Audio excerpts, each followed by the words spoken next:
बिस्मिल्लाहिर्रहमानिर्रहीम, अस्सलाम वालेकुम, गुड मॉर्निंग, वेलकम टू सबकी सोच। मैं हूं नम्रा तारिक। गुड मॉर्निंग जी, मैं वसीम लियाकत। आज आप जितने भी लोग हमें जहाँ जहाँ पे भी देख रहे हैं आपको खुश आमदीद कहते हैं। और कल जिस तरह हमने अपने प्रोग्राम में डिस्कस किया था जलसे को, जलसा तो हो गया पाकिस्तान तहरीक इंसाफ का। फाइनली कुछ छठी दफ़ा वो जलसा करने में कामयाब हुए। इससे पहले कभी एनओसीज कैंसिल हो जाती थी, कभी कोर्ट में मसाइल चल रहे होते थे, लेकिन ये जो जलसा हुआ उसके बाद निमरा होना तो ये चाहिए था कि उनके लिए मैदान थोड़ा सा सीधा होता, सियासी तौर पे इस्तेहकाम आधा पाकिस्तान लेकिन हमने पहले ही डिस्कस कर लिया था हसनैन कि उनको उसके पॉलिटिकल कॉन्सिक्वेंसेस बेयर करने पड़ेंगे, which they actually are, I guess. Exactly. क्योंकि कल जिस तरह की खबरें हमारे सामने आना शुरू हुई, मुतअद्दिद रहनुमाओं की गिरफ्तारी की, फिर बाद में आया कि नहीं गिरफ्तार नहीं हुए, मंजर आम पे आ चुके हैं, तो वो कुछ इस तरह के मामलात हैं जिन पे अभी तक हमें खुद भी कुछ कंफर्मेशन नहीं है। प्रोग्राम में आगे जाके हम उस पर कंफर्मेशन लेते हैं, रहनुमाओं से ही बातचीत करेंगे, मुतअद्दिद जमातों की, और फिर उनसे जानेंगे खासतौर पे पाकिस्तान तहरीक इंसाफ के रहनुमाओं से कि असल में क्या हुआ, कौन कौन गिरफ्तार हुआ, कहाँ पे हुआ, उनके जो FIRs कटी वो कहाँ पे कटी, किस चीज़ पे कटी। तो ये सारे मामलात हैं जी, बहुत इंपॉर्टेंट, वो देखने पड़ेंगे हमें। बिल्कुल देखने पड़ेंगे। और इससे अलावा आपको बताते चलें, शोएब शाहीन जो कि कल हमारे साथ प्रोग्राम में मौजूद थे वो इस वक्त गिरफ्तार हैं। इसके अलावा शेर अफजल मरवत जिनको आप हमारी स्क्रीन पे बहुत ज़्यादा देखते रहे, वो भी गिरफ्तार हो चुके हैं। और इसके अलावा ये भी कहा जा रहा है कि नहीं बल्कि बैरिस्टर गौर को तो गिरफ्तार कर लिया गया, लेकिन ये कहा जा रहा है कि उमर अयूब को भी गिरफ्तार किया जाएगा, जरताज गुल को भी किया जाएगा। आपका भी नाम आया कि उनको घर से गिरफ्तार किया गया, फिर उसके बाद अली अमीन गंडापुर का, ज़ैन कुरैशी का नाम आया, उसके अलावा आमिर डोगर, वो परसों ही हमारे प्रोग्राम में थे, शोएब शाहीन साहब कल हमारे प्रोग्राम में थे, और मेरे ख्याल में जो रहनुमा हमारे प्रोग्राम में आ रहे हैं वो प्रोग्राम से बाहर जाते हुए गिरफ्तार होते जा रहे हैं। बिल्कुल ऐसे ही है। खैर, कौन कौन से रहनुमा गिरफ्तार हो चुके हैं असल में?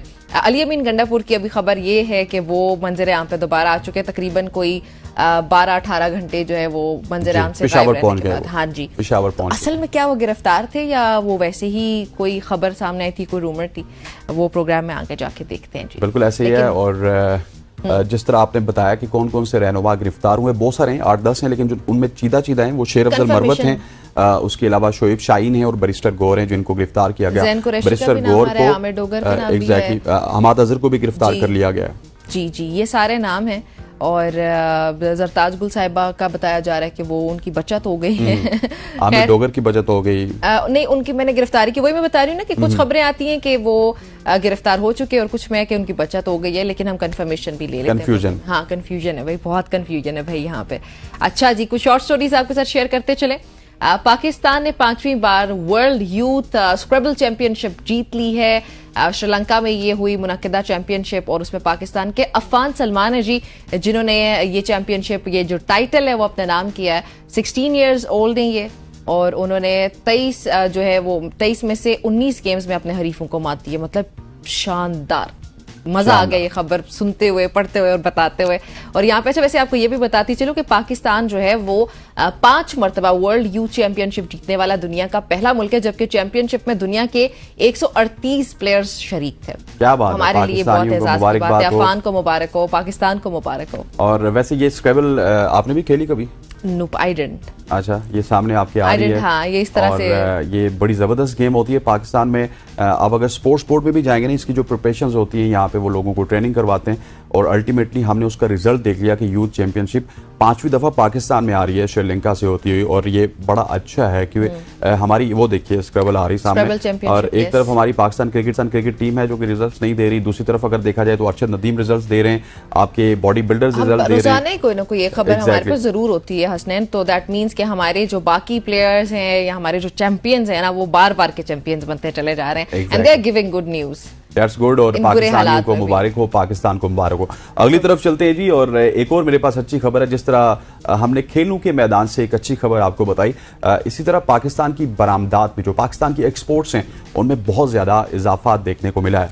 पाकिस्तान के फलों और जूस की जो बरामदात हैं जो हम चीन को करते हैं, उनमें 2024 में एक ज़बरदस्त इजाफा देखने को मिला। और जनवरी से जुलाई 2024 तक पाकिस्तान की जो फ्रीज नारंगी है उसके जूस की बरामदात में $1.54 बिलियन से उसकी बरामदात तजावज़ की हैं, और जिससे फलों के जूस की मजमूई बरामदात में 226% इजाफा देखने को मिला है। And that is a very good sign. और ये कुल अगर इसमें इजाफा देखा जाए तो ये $1.54 मिलियन तक ये इजाफा पहुंचा है।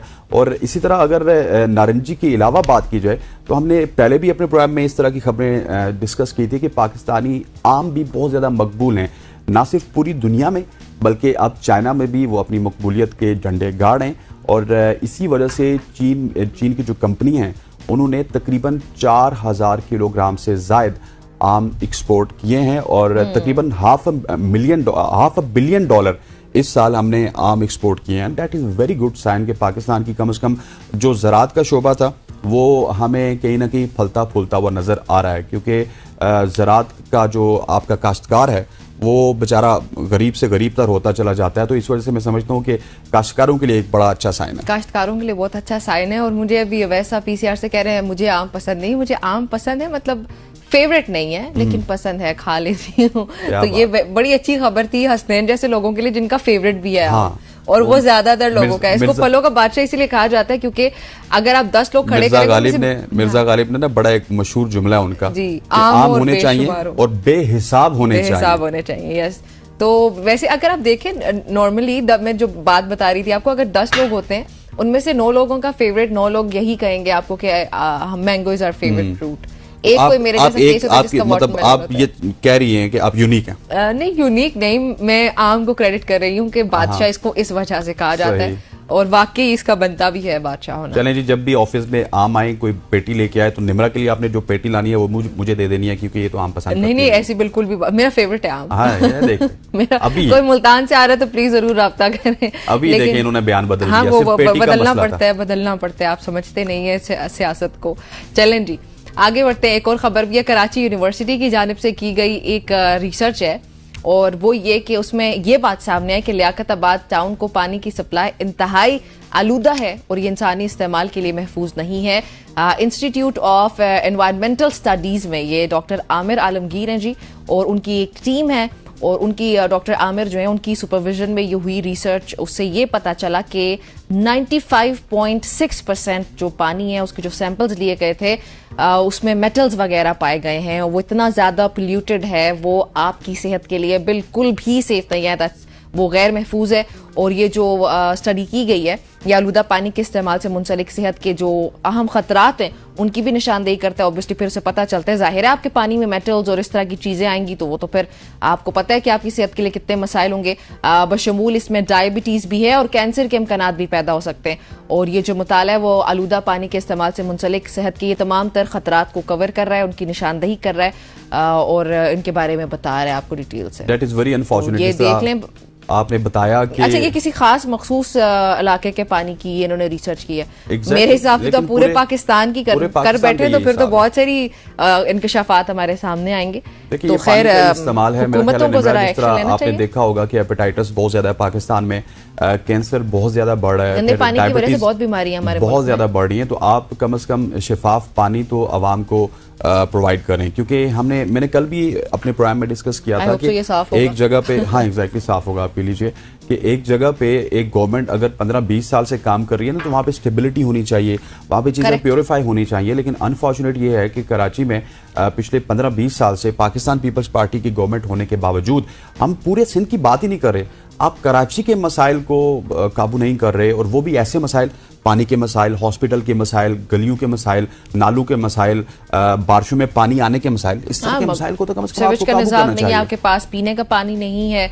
और फिर देखें आप ये एक सैंपल को आप ले लें, ये जो इन्होंने रिसर्च की है, जो इसमें वाटर सैंपल्स इन्होंने यूज़ किए हैं वो क्लियरली बता रहे हैं कि क्या हालात है पानी के, और ये अवाम पीते हैं। उसके बाद फिर हर दूसरे रोज़ हर दूसरा शख्स जो है वो कैंसर का शिकार हो रहा है। डायबिटीज़ इतना कॉमन हो चुका है, उसके अलावा जो दीगर बीमारियां हैं वो सब बीमारियां बहुत ज़्यादा कॉमन हो चुकी हैं। बिल्कुल, ये तो अब दैट इज वेरी अनफॉर्चुनेट, बहुत मसले वाली बात है। लेकिन कोई और स्टोरी आप आगे बढ़ते हैं और एक और खबर आपको देते हैं जिसमें मैं आपको कहूंगा खबरदार हो जाइए, होशियार हो जाइए। खबरदार होशियार आपको नहीं कहूंगा, सबको कहूंगा, क्योंकि पाकिस्तान में हमने देखा है जाली व्हाट्सएप अकाउंट से बहुत से लोगों को बेवकूफ बनाया जाता है, करोड़ों रुपए का लोगों का नुकसान होता है। और बेसिकली किया क्या जाता है, लोगों को मशकूक लिंक्स भेजे जाते हैं और अक्सर ये लिंक्स क्या होते हैं, इसमें आपको या तो नौकरी की ऑफर होती है या आपको ये बताया जाता है कि आप YouTube से, Facebook से, Instagram से, डिफरेंट प्लेटफॉर्म से आप पैसे कैसे कमा सकते हैं। तो हम क्या करते हैं,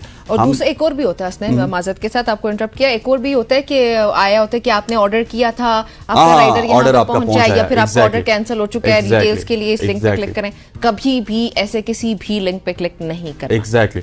तो वो फिर YouTube से पैसे कैसे कमा सकते हैं, तो हम क्या करते हैं, हम उस लिंक पे क्लिक कर देते हैं और क्लिक करने के साथ ही आपकी जो हसास मालूमात हैं, आपके मोबाइल के अंदर आपका जो बैंक अकाउंट है, आपका जो डाटा है वो एक्सेस कर लेते हैं और ये जो आपकी जाती मालूमात हैं वो उनके पास चली जाती हैं और वो बड़ी नुकसानदेह होती हैं। हमने बहुत सारे केसेस में देखा है कि आपके घर वालों को आपकी कॉल आती है, उनके पास तमाम तरह नेटवर्क होता है कि आपकी वालिदा का नंबर कौन सा है, वालिद साहब का नंबर कौन सा है, और वो कॉल करके कहते हैं आपका बेटा इस वक्त फलां थाने में है, मैं फलां थाने के SHO बोल रहा हूँ, तो काइंडली आप इतने पैसे लेके यहाँ पे आ जाएं, क्योंकि ये पता नहीं किसी हसास केस में, मंशियात में या लड़कियों के केस में पकड़ा गया।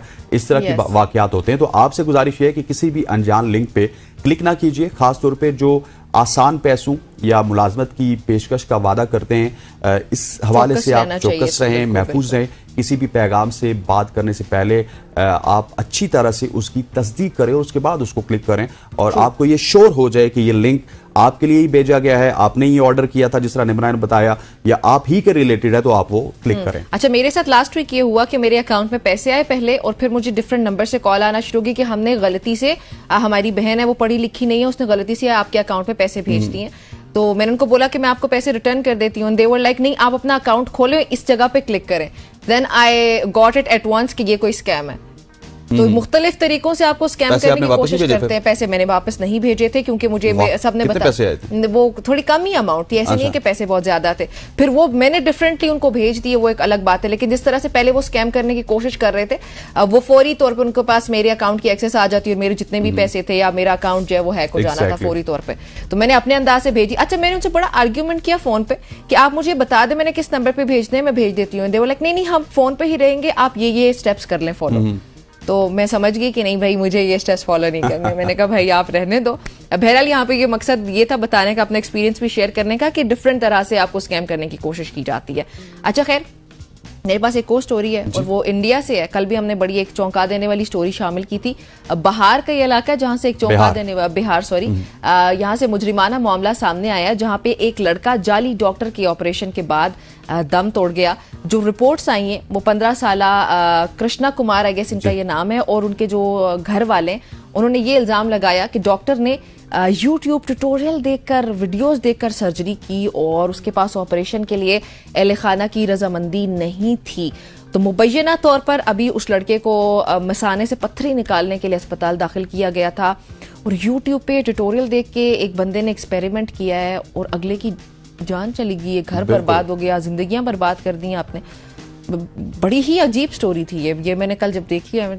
बिल्कुल ऐसी है, बहुत ही अजीब व गरीब सी स्टोरी है और ये अभी बिहार के इलाके से है जो कि भारत में मौजूद है। भारत जिसकी आईटी के चर्चे हैं, जिसकी एक्सपोर्ट्स के इंपोर्ट्स के चर्चे हैं, जिनकी शादियों के चर्चे होते हैं, तौर पे इनकी हुकूमत को एक्शन जरूर लेगी, लेना भी चाहिए। लेकिन असल में मसला ये है कि उनकी हुकूमत भी कहाँ पे एक्शन लेगी। ये सिर्फ हमारे मीडिया में इस तरह बताया जाता है कि भारत में सारी चीजें अच्छी हैं। कल भी हमने एक खबर बताई थी एक मुस्लिम स्टूडेंट के हवाले से, आज आपने ये खबर बताई। तो भारत में भी इस तरह के मामलात और वाकयात बहुत ज्यादा रिपोर्ट हो रहे हैं और जो लोग भारत को बहुत ही अच्छे से पोर्ट्रे करते हैं हमारे सामने, उनसे गुजारिश है कि ऐसा ना कीजिए। सारी चीजें वहां पे मसाइल होते हैं, हर जगह पे होते हैं, हर जगह पे होते हैं। पाकिस्तान में भी बहुत सारे मसाइल हैं, लेकिन ये तो खैर ऐसा मसला था जो यहाँ पे भी हम लोग देखते हैं। अक्सर लोग बहुत सारी चीजें उनको नहीं आ रही होती, यूट्यूब कर लिया भाई और आप लोग शेर बन जाते हैं। तो वो देखें वो अगले हॉस्पिटल में वहाँ पे जो इंडिया में हुआ इस वक्त, तो फिर बहुत ही गलत हो गया। बिल्कुल ऐसे। अच्छा, मुझे निमरा ये बताइएगा कि आप पानी की बोतल इस्तेमाल करती हैं? पानी की बोतल, वो जो प्लास्टिक वाली? Yes I do. हाँ, हम लोग बाहर कहीं से भी लेते हैं, ना चाहते हुए भी तो आपको प्लास्टिक बॉटल से मिलती हैं, सो यू गेट दैट। वैसे सारे ये इस्तेमाल करते हैं, मैं भी इस्तेमाल करता हूँ, लेकिन मेरे पास एक ऐसी खबर है जो कि चौंका देने वाली खबर है। एक नई तहकीक की गई है जिससे बताया गया है कि प्लास्टिक की बोटल्स में हम जो पानी पीते हैं, बेसिकली इनके ज़रात से सबसे पहला काम तो ये होता है कि आपका मोटापा बढ़ जाता है। लेकिन इसके अलावा क्या क्या बीमारियां होती हैं, उस तहकीक में बताया गया कि अगर आप प्लास्टिक की बोतल में पानी पीते हैं या कोई खाना खाते हैं तो उससे फालिज आपको हो सकता है, दिल की बीमारियां हो सकती हैं और मर्दाना बांझपन समेत दीगर अमराज का सबब ये बन सकता है। और वही ये नज़र ना आने वाले ज़र्रात इंसानी जिस्म में, जैसे पहले मैंने आपको बताया कि हार्मोन्स के निज़ाम को मुतासिर करते हैं और हार्मोन्स के निज़ाम को मुतासिर करके ये आपके मोटापे में इजाफा करते हैं। और रिपोर्ट के मुताबिक प्लास्टिक ज़र्रात का एस्ट्रोजन, एस्ट्रेस हार्मोन समेत दीगर हार्मोन्स में शामिल होकर ना सिर्फ वजन बढ़ाने का कोलेस्ट्रॉल बढ़ सकता है इसकी वजह से, और इसके अलावा आपके जो स्ट्रेस हार्मोन्स है वो मेरे ख्याल में मजीद बढ़ करके फिर आपका आप ओबेसिटी कॉज करता है ये। इसमें अब शीशे की बोतल की तरफ जाना पड़ेगा हमें या स्टील की बोतल की तरफ? हाँ, कुछ ऐसा ही करना पड़ेगा। शीशे की बोतल के अलावा भी बहुत सारे ऑप्शंस जो हैं वो, या तो फिर आप कोई और तरह की बोतल्स यूज करें, क्योंकि प्लास्टिक पे, और ये बार बार हम लोग खबरें बता रहे होते हैं, बार बार ये रिसर्च भी शेयर कर रहे होते हैं, बार बार आपने मीडिया पे देखा होगा, तो हुकूमतों को पता नहीं क्या, अच्छा कोई भी कंपनी आती है तो वो प्लास्टिक की बोतल्स को ही इंट्रोड्यूस कराती है। जो हमारे यहाँ पाकिस्तान में खासतौर पे जो बहुत हमारी, मैं नाम तो नहीं ले सकती, कंपनीज चल रही हैं, वो प्लास्टिक बोतल्स में ही पानी जो होता है हमें मिल रहा होता है। तो वहाँ पे गवर्नमेंट्स को तो फौरी तौर पे एक्शन लेना चाहिए, काम करना चाहिए कि पाबंदी लगा देना। चले हम तो ये वादा कर लेते हैं कि हम प्लास्टिक की बोतल यूज नहीं करेंगे। हमारे पास कुछ होना चाहिए। क्या आप कमिट करती हैं कि आप आइंदा प्लास्टिक की बोतल I will try my best। हम शीशे की बोतल यूज करेंगे या मिट्टी के बर्तन यूज करेंगे, कोशिश होगी। अच्छा, वैसे स्टील के जो हमारे पुराने जमाने में अम्मा अब्बा लोग जिस तरह बर्तन इस्तेमाल किया करते थे, या मिट्टी के बर्तन होते थे या स्टील के, वो बड़े फायदेमंद थे। तो I think we should be switching to that, ताकि जो हमारी सेहत के मसाइल इन सब चीजों की वजह से बन रहे, जो हमें पता ही नहीं, जिनको हम आसानी समझ रहे हैं, वो हमारे लिए इतने बड़े बड़े मसाइल बना रहे हैं।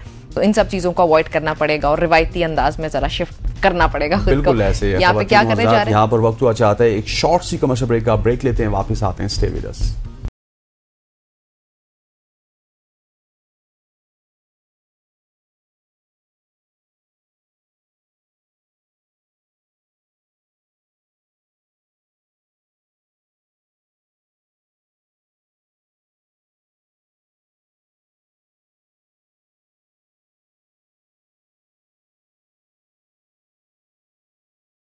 Welcome back to show. अब हम बात करेंगे बलूचिस्तान की, जहां से अच्छी खबरें नहीं आ रही। बलूचिस्तान के महकमा तालीम की अगर बात की जाए तो उसने सूबे भर में 3500 से ज़ायद स्कूल असातिज़ा की किल्लत के बायस गैर फ़ाल कर दिए गए हैं और ये इंकशाफ हुआ कि वो गैर फ़ाल हैं। महकमा तालीम ने बताया कि फरवरी में नई हुकूमत के आने के बाद से 542 स्कूल बंद हो चुके हैं, जिसमें सबसे ज़्यादा पशीन में 254, फौजदार में 251, कल्लात और किला सैफुल्ला में तकरीबन 180, बारखान में 174, अवरान में 161 और कोयटा में 152 स्कूल गैर फाल हुए। Oh my God. और इस पे वज़ीर आला बलूचिस्तान जो है सरफराज बुगटी, अगर उनकी बात करें हसनैन, तो उनका जो आबाई शहर है जहां से उनका ताल्लुक है, डेरा बुगटी, वहां पे 13 स्कूल्स बंद हैं। और जो दस्तावेजात के मुताबिक सूबे में इस वक्त तकरीबन 16,000 असातिज़ा की कमी है। अब ये तमाम तर मामलात हैं, इन पे बातचीत करने के लिए हमारे रिपोर्टर हैं जी मुँह से उस्मान खान, वो हमारे साथ है। उस्मान, ये बताइएगा कि बलूचिस्तान के महकमा तालीम ने जो सूबा भर में 3500 के करीब स्कूल्स की बंद होने की खबर जो है वो दी है, ये क्या दुरुस्त खबर है? इसमें क्या कोई नंबर्स आगे पीछे हैं? क्या नंबर्स हैं ये असल में? जी देखिए, शुक्रिया। बलूचिस्तान में प्रोफेशनल एजुकेशन डिपार्टमेंट की जानिब से जारी कर दिया गया रिपोर्ट के मुताबिक मैं बताता चलूँ, बलूचिस्तान के महकमा तालीम ने सूबे भर में जो है ना 3500 से ज़ायद स्कूल असातिज़ा की किल्लत के बायस गैर फहाल होने का इंकशाफ हुआ है। रुकन बलूचिस्तान असम्बली के सवाल पर यह तहरीरी जवाब में महकमा तालीम ने बताया कि फरवरी में नई हुकूमत के आने के बाद 542 स्कूल बंद हो चुके हैं, जिसके बाद तमाम 35 अजला में लड़कियों और लड़कियों के गैर फहाल होने स्कूल की तादाद 3694 हो चुकी है।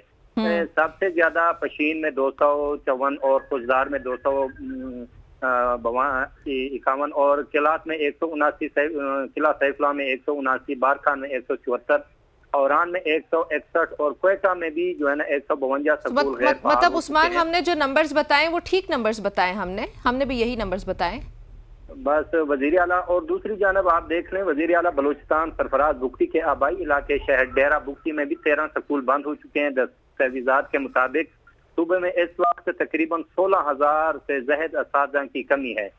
और दूसरी जानब अगर मैं बताता चलूँ, यहाँ पर बलूचिस्तान के जो स्कूल हैं जो शहर में है, उनमें जो उस्तादों की हाजिरी है वो 50% है।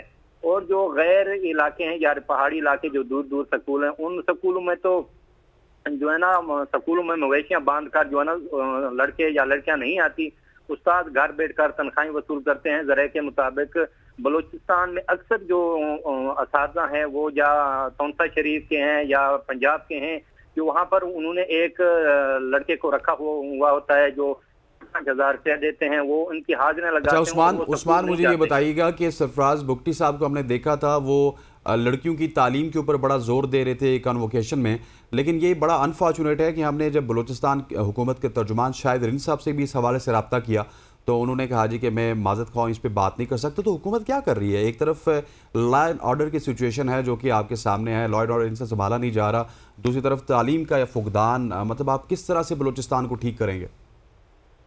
सर जी आपने सही बताया, लेकिन यहाँ पर जो असातिज़ा हैं जिनकी ड्यूटी लगी होती हैं वो तो स्कूल जाते नहीं हैं। वो तो लड़कियां और लड़कियां क्या स्कूल जाने जाएंगी, वो भी घर बैठकर या मवेशियों या दुम्बे या वगैरह रखे हुए हैं उनकी देखभाल करते हैं। अगर असातिज़ा आते तो यहाँ के जो वालिदैन हैं उनको जो है अपने बच्चों को जो है ना तालीम जरूर दिलवाते हैं। लेकिन यहाँ पर आप देख लें कि बलूचिस्तान में तालीम ना होने की वजह से जो है ना ये जहालत की इंतहा है, और अगर यहाँ पर तालीम होती तो लोग बाशऊर होते और जो है ना मुख्तलिफ जो है ना नौकरियां करते या जो है ना, और यहाँ पर सबसे बड़ी ये है इंतहा की बात है कि असातिज़ा आते नहीं है स्कूलों में। अगर आते हैं आबाई इलाके के असातिज़ा हैं, वो स्कूल जो है ना करीब स्कूल हैं उनमें सिर्फ हाथ ले जाते हैं, उसके बाद पूरा 12 महीने जो है ना स्कूल बंद रहते हैं, लेकिन कोई एक्शन लेने वाला नहीं है। हमने कई बार जो है ना खबरें दी हैं, हमने कई बार जो है ना इनके खिलाफ जो है ना एहतजाज भी कराया, लेकिन जो है ना हुकूमत से मस नहीं हो रही। ठीक हो गया Usman, thank you very much for joining us. अच्छा, अब खवातीन व हज़रात थोड़ा सा जिक्र करेंगे सवात के हवाले से। कालाम में लाई कोर्ट के मुकाम पे आपने देखा होगा लिफ्ट के गिरने की वजह से 22 साला लुकमान को दरियाए सवात में ढूंढने के लिए ऑपरेशन तीसरे रोज़ भी जारी है। नौजवान कालाम लाई कोर्ट के मुकाम पर चेयर लिफ्ट से दरियाए सवात में गिर गया था और इसको ढूंढने के लिए स्कूबा डाइविंग, कश्ती, लाइन सर्च और मुख्तलिफ तरीक़ों से सर्च ऑपरेशन जारी है। इसी हवाले से हमारे साथ हमारे नुमाइंदे हयात चमन मौजूद हैं। हयात, बताइएगा क्या कुछ अपडेट्स हैं इस हवाले से, क्या कोई पेशरफ्त हुई है? तीसरा दिन है अभी तक ये 22 साला नौजवान हुकूमत ढूंढने में नाकाम रही उनको। जी बिल्कुल, ये अफसोसनाक वाक़या जो है तहसील बैरैन के इलाके अरियानी में पेश आया है, जहाँ पर चेयर लिफ्ट के जरिए दरिया पार करते हुए 22 साला लुकमान गिरकर दरिया सवात के बेरहम मौजों की नजर हो चुका है। आज तीसरा रोज है इस वाक़े का और इसको 1112 के जवान जो है दरिया सवात में नौजवान को तलाश कर रहे हैं, लेकिन ताहाल उन्हें कामयाबी हासिल नहीं हुई। मैं आपको ये बताता चलूं कि अरियानी के मकाम पर यह पहला वाक़या नहीं है। पिछले साल भी इसी चेयर लिफ्ट से खातून बच्चे समेत गिर चुकी थी। सवात में सैलाब के दौरान दरिया सवात पर बने पुल जो थे वो बह गए थे, जिसके बाद हुकूमत की जानिब से ताहाल पुल तामीर नहीं की गई, जिसकी वजह से मकामी लोगों ने अपनी मददात के तहत मुख्तलिफ मकामात पर चेयर लिफ्ट लगाए हैं जो काफी गैर महफूज है। जी बिल्कुल है चमन साहब, गैर महफूज तो है ही है, और हुकूमतें ये जब बन रही होती हैं ये लिफ्ट्स वगैरह उस टाइम क्या कर रही होती है, इनको फिर नस्ब भी कर दिया जाता है, लोग इस्तेमाल भी करते हैं। और ये हादसा पहली बार नहीं हुआ, इससे भी खतरनाक हादसात हमारे सामने हर दूसरे तीसरे महीने आते हैं। तो क्या हुकूमत क्या कर रही होती है फिर उस पर, ये क्यों फॉल हैं ये चेयर लिफ्ट्स वगैरह सब? जी बिल्कुल, आपने सही फरमाया। खैबर पख्तूनख्वा में 3 बार मुसलसल तहरीक इंसाफ की हुकूमत आई और यहाँ पर क्लीन स्वीप किया। जी। यहाँ पर सवात से महमूद खान वज़ीर आला बने, इंजीनियर अमीर मकाम जो कि 12 मुशीर वज़ीर आज़म बने, आज वो विफाकी वजीर भी है। इस हल्के से 3 बार उन्होंने इलेक्शन लड़ा, और लेकिन उन्होंने इस इलाके के लिए जो बुनियादी मसाइल है उसके हल पर किसी किस्म की तवज्जो नहीं दी।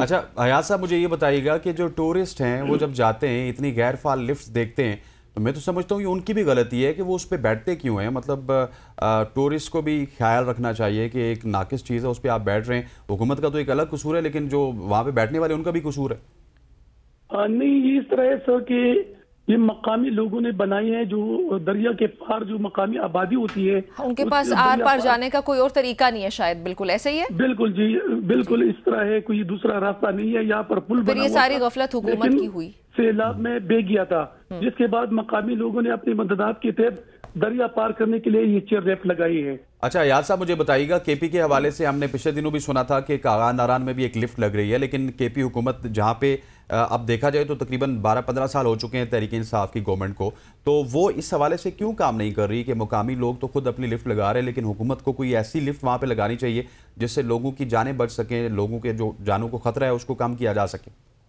जी बिल्कुल सही कहा आपने। यहाँ पर मसला ये है कि यहाँ पर पहले पुल बनी हुई थी, लेकिन 2010 और 2023 में जो सैलाब आई थी वो पुल जो थे वो दरिया बुर्द हो चुके हैं, वो दरिया में बह चुके हैं। लेकिन ताहाल अभी तक जो खैबर पख्तूनख्वा की हुकूमत है उन्होंने पुल की तामीर पर किसी किस्म की तवज्जो नहीं दी। ये जो चेयर लेफ्ट बने होते हैं ये मजबूरी में बने होते हैं, लोगों का दूसरा कोई रास्ता नहीं होता, इसीलिए। जी ठीक हो गया। तो अभी जो ऑपरेशन जारी है 3 दिन से, कोई उम्मीद है लाश मिल जाने की इंशाल्लाह? जी बिल्कुल, रेस्क्यू 112 और जो मकामी लोग हैं वो कोशिश कर रहे हैं, तलाश कर रहे हैं, लेकिन दरिया सवात का बहाव जो है इस वक्त काफी तेज है, तो इसमें टाइम लगता है। और रेस्क्यू वाले से मेरी बात की हुई तो उनका कहना था कि 1-2 रोज में लाश जो है वो मिल जाएगी। ठीक हो गया है। चमन साहब आपका बहुत शुक्रिया हमें अपडेट करने के लिए। और ये तो आई अफसोसनाक खबर है जो इस वक्त सवात से, और उसके अलावा भी ये बंद होना चाहिए मतलब, लेकिन उसके अलावा जैसे वो बता रहे हैं कि उनके पास तो कोई रास्ता ही नहीं है कोई और दरिया के आर पार जाने का। तो मेरा ख्याल है कि हुकूमत को एडवाइजरी भी पेश करनी चाहिए टूरिस्ट के लिए। अगर आप इकदाम नहीं कर रहे तो मकामी लोगों का सब मसला है। हाँ, लेकिन टूरिस्ट भी वहाँ पे जाते हैं, टूरिस्ट भी जाते हैं, वो तो चलो फिर रुक जाएंगे ना, लेकिन मकामी लोग कैसे वहाँ पे, उनके आमदरफ्त का क्या सिलसिला होगा, ये हुकूमत को सोचना चाहिए, क्योंकि बहुत ऐसे वाकयात सामने आते हैं। बहरहाल जी हम यहाँ पे शामिल, फोकस जलसों से हटेगा, हाँ, जलसों से हटेगा और ये जलसों को रोकने से हटेगा। नहीं, ये वो केपी हुकूमत की बात हो रही है। हाँ, केपी हुकूमत के अलावा भी मैं जलसे करने में ज्यादा प्रोमिनेंट हो रहे हैं, अपना काम करने में। एक लोग जलसा करने में लग जाते हैं और कहीं पे कुछ रोकने के लिए लग जाते हैं। बहरहाल जी हम यहाँ पे शामिल करने लगे एक break, stay with us.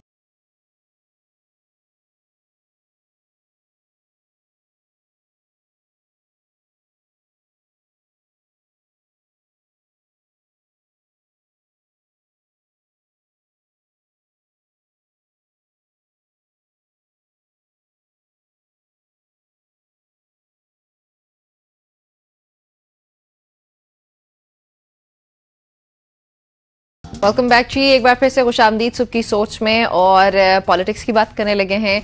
Islamabad police की जानिब से तहरीक इंसाफ के रुकन कौमी असम्बली शेर अफजल मरवत और उसके अलावा चेयरमैन बैरिस्टर गोहर को भी पार्लियामेंट हाउस के बाहर, जबकि शोएब शाहीन साहब को भी दफ्तर से गिरफ्तार कर लिया गया या उनके घर से गिरफ्तार करने की खबरें भी सामने आई। हमने प्रोग्राम में पहले भी कहा था कि मुख्तलिफ तरह की खबरें सामने आ रही हैं, उनमें अभी तक कुछ कन्फर्मेशन कुछ खबरों में नहीं है। बहरहाल इनकी गिरफ्तारी के बाद तहरीक इंसाफ की मजीद रहनुमाओं और फिर अरकान असम्बली ने पार्लियामेंट हाउस में ही रुकने का फैसला किया, और फिर बाद में खबर आई कि उनको भी गिरफ्तार कर लिया गया, जिसमें बैरिस्टर गोहर के अलावा ज़ैन कुरैशी, वकास अकरम साहब, उनको पार्लियामेंट हाउस वापस आ गए, गिरफ्तार भी किया गया। तो ये क्या चल रहा है मामला, और फिर पुलिस का इस पे बहरहाल ये कहना है कि जरताज गुल और उमर अयूब को भी गिरफ्तार किया जाएगा। असल में क्या चल रहा है ये देखते हैं जरा। बिल्कुल, इसी हवाले से हमारे साथ मौजूद है इफ्तिखार अहमद साहब, सीनियर तज्जियाकार हैं। इफ्तिखार साहब खुशामदीद कहते हैं, thank you very much for joining us. ये जो ताज़ा तरीन गिरफ्तारियां हैं पाकिस्तान तहरीक इंसाफ की क़यादत की, इसको आप किस तरह देखते हैं? आप किया हो और उस माहदे की वायलेशन की हो तो फिर तो जो माहदे में आपने कमिटमेंट की थी उसको आपने तोड़ा तो आपको खिलाफ एक्शन तो होगा। इसमें कोई ऐसी बात नहीं है जो समझ नहीं आ रही आप दोस्तों को।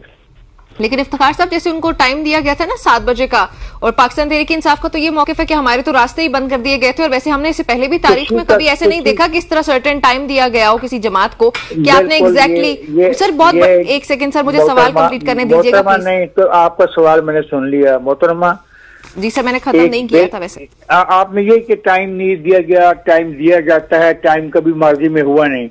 हमने ये देखना है कि जो एग्रीमेंट आप साइन करते हो वो एग्रीमेंट क्या है, या तो आप एग्रीमेंट्स के साइन मत करें। वैसे सर आप पर्सनली क्या समझते हैं, पॉलिटिकल एक्टिविटी जो इतने मैसिव लेवल पे हो रही हो वो इस तरह से खत्म की जा सकती है with in nano seconds? Yes, अगर आपको पता हो कि आपको एक चीज को खत्म करना है, there may be lakhs of people. Okay. ये जो प्रॉब्लम है, देखे ना, यहाँ आप बगैर जारी किए, मसलन ये जो एक बिल है, इस बिल के तहत एक कानून साजी हुई है, उसके तहत इनको परमिशन मिली है, और डिप्टी कमिश्नर ने इनको कहा कि 7 बजे आप वाइंड अप करें जी। तो अगर फिर ये अगर तो लाकानूनियत होनी है और आपने किसी कानून पे नहीं मानना, कानून होना है मजमे का, कि मजमा ज्यादा था इसलिए कानून वो बनाएगा, तो फिर तो रियासती इदारे नहीं चल पाएंगे। अच्छा इफ्तिखार साहब, दूसरी तरफ अगर तकरीर देखी जाए अली अमीन गंडापुर की जानिब से, वो तो सीधा सीधा रियासत को या रियासती इदारों को धमकाते हुए नजर आए, और इस तकरीर के ऊपर ज्यादातर ये नैरेटिव बनाया जा रहा है कि उस तकरीर को लेके ही गिरफ्तारियां की जा रही हैं। बड़ा अच्छा है अगर वो लेडी रिपोर्टर के बारे में कहे कि तनु नोट रखावा तेरा मूड बने, तो लानत है हम सब लोगों पर कि इस किस्म की सियासत को अप्रिशिएट करेंगे।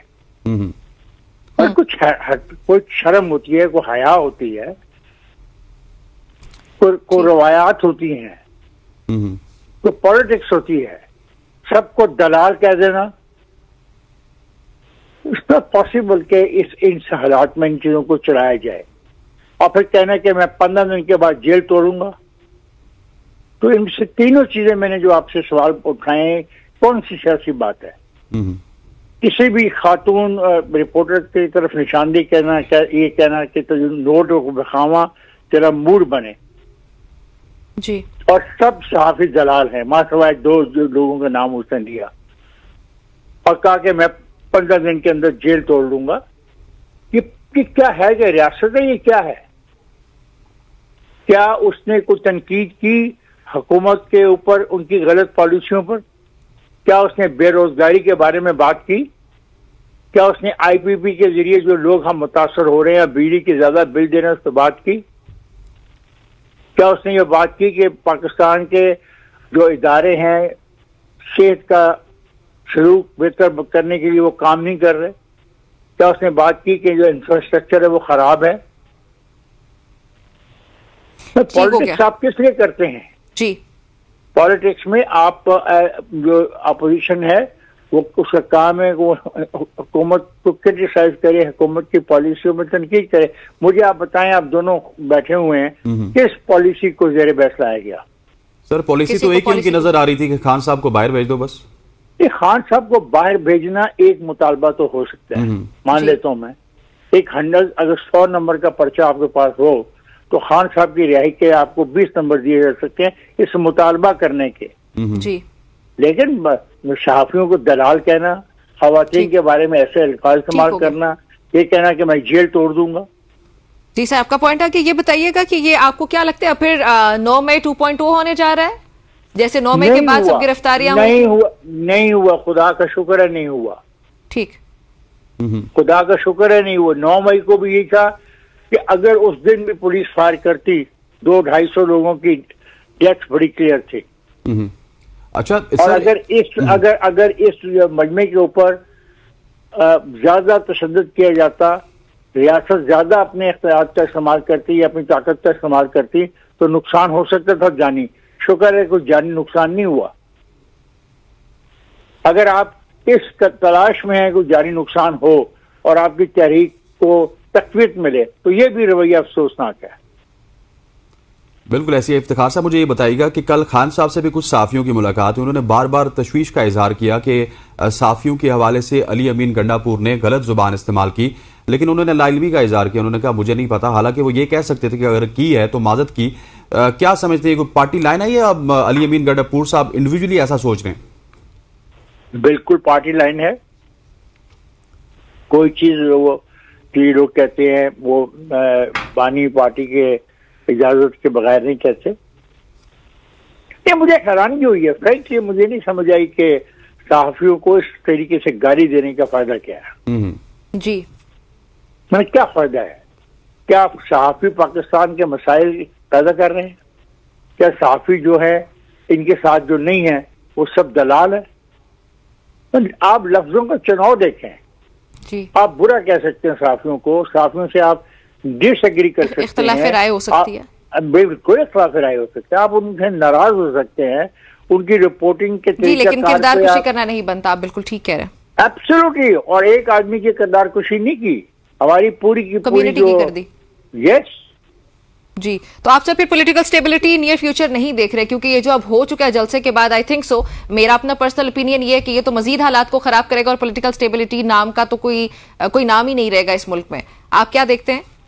अफसोसनाक होगा अगर ऐसा होगा, और यही वो चाहते हैं और ये पाकिस्तान के दुश्मन चाहते हैं कि पाकिस्तान में इक्तिसादी सूरत हाल बेहतर ना हो। माजी में हम डिफॉल्ट होते होते बिल्कुल बचे हैं। मतलब 48 आवर्स और 72 आवर्स का फर्क था, उससे बचे हैं। वहां से निकल के यहाँ पे आए हैं। 3 वाकयात हुए हैं पिछले दिनों, बलूचिस्तान का वाकया, फिर जो खैबर पख्तूनख्वा का बॉर्डर है अफगानिस्तान पे, वहां पे बाकायदा टैंकों के साथ जंग का होना, और फिर एक जलसे के अंदर ये रवैया अख्तियार करना। आप इन तीनों चीजों को मिला के इकट्ठा देखें तो फिर वो ये है कि चाइनीज आना चाह रहे हैं, उनका एक बहुत बड़ा डेलीगेशन आना चाह रहा है।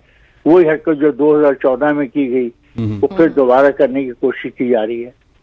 गलती रियासत से ये हुई कि 2014 में जब ये कर रहे थे टेलीविजन के मामले पर और शलवारें लटका रहे थे सुप्रीम कोर्ट के बाउंड्रीज के ऊपर और कह रहे थे कि मैं अभी प्राइम मिनिस्टर हाउस पे कब्जा करता हूं, और आपने वो सुना होगा तारुकादी का मुबारक हो मुबारक हो।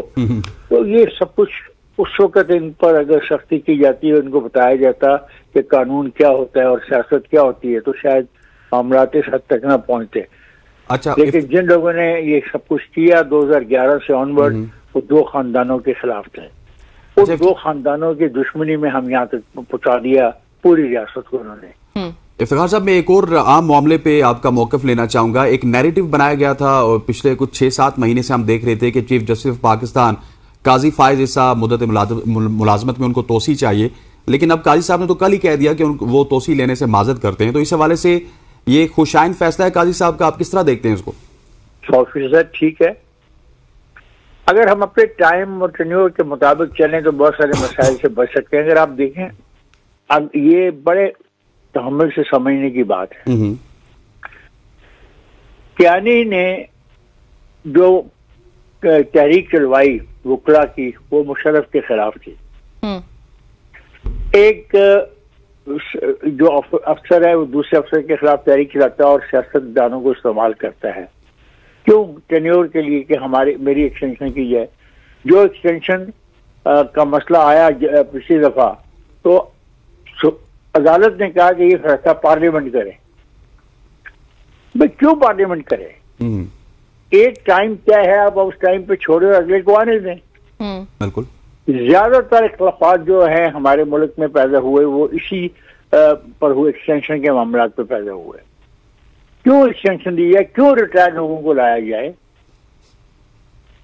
जी ठीक हो गया। अच्छा इफ्तिखार साहब, फिर जो हुकूमत और काजी साहब के खिलाफ तो एक तहरीक चली। आज वो लोग शर्मिंदा नहीं होंगे जो ये तहरीक चलाते रहे, वीलॉग करते रहे, बिल्कुल ऐसे लोगों को उकसाते रहे, लोगों को बहकाते रहे। अच्छा सर, ये जो हुकूमत फिर जुडिशल पैकेज लाने की बात कर रही है, इसकी फिर क्या जरूरत पड़ी है? और ये अगर आ जाता है तो फिर आप क्या समझते हैं, जस्टिफाइड है ये? नहीं, देखें, सवाल है कि आईनी निज़ाम में बुनियादी तब्दीलियों का जो तरमीमी बिल है वो इसी हफ्ते में पार्लियामेंट में पेश कर दिया जाएगा। अब एक बात तो कल क्लियर होगी, जो भी अगर किसी ने पूरी प्रोसीडिंग सुनी हो सुप्रीम कोर्ट की, बहुत सारे मामलात पे, बहुत सारे मसाइल पे खुद बात की। उसने कहा कि अदलिया में माजी के निस्बत शफाफियत आ गई है। उन्होंने कहा मैं एक्सटेंशन कबूल नहीं करूंगा। उन्होंने बेंचों की जो बनाने का तरीकाकार है उस पर बात की जी। तो सिस्टम में बेहतरी लाने की बात की। उन्होंने कहा कि हमने 15,000 से ज्यादा केसेस जो है उनको निपटाया है। वो सारी बातों को गौर से सुनना चाहिए। और मैं हैरान होता हूँ कि वो लोग जो काजी साहब के बारे में कह रहे थे कि वो तो भीख मांगता फिर रहा है, वो ये कर रहा है, वो कर रहा है, उनको क्या अपने लफ्जों पे शर्म आएगी नहीं आएगी? एक तो हम सहाफत में कुछ ऐसे लोग आ गए जो सहाफी कभी नहीं थे, ठीक, ना उनका इस प्रोफेशन से कोई ताल्लुक था, ना उनकी इस प्रोफेशन में कोई तरबियत थी। पैसा वो कमा रहे हैं और पाकिस्तान के मामलात में इस किस्म के, मसला अभी आपने मुझे बताया गिरफ्तारियों के बारे में, रात गए ऐसा लगता था कि चीफ मिनिस्टर खैबर पख्तूनख्वा अगवा हो गया, उसको कोई उठा के ले गया। बिल्कुल दुरुस्त। ये तो ऐसा तो नहीं हुआ, ठीक, लेकिन आप सोचते हैं कि सारी रात अगर ये चलता रहे तो फिर उससे क्या रद्द-ए-अमल? सर अनफॉर्चुनेटली हमारे ट्विटर पे, यूट्यूब पे इस तरह की चीजें बिकती हैं और इसी वजह से लोग राज भी कर रहे हैं जिनके हवाले से आप जिक्र कर रहे हैं। आपका बहुत बहुत शुक्रिया, हमारे साथ मौजूद थे इफ्तिखार अहमद साहब सीनियर सहाफ़ी जो कि अपनी राय से हमें आगाह कर रहे थे। ख़वातीन और हज़रात, यहाँ पर वक्त हुआ जाता है एक शॉर्ट सी कमर्शियल ब्रेक का। ब्रेक लेते हैं, वापस आते हैं। स्टे विद अस।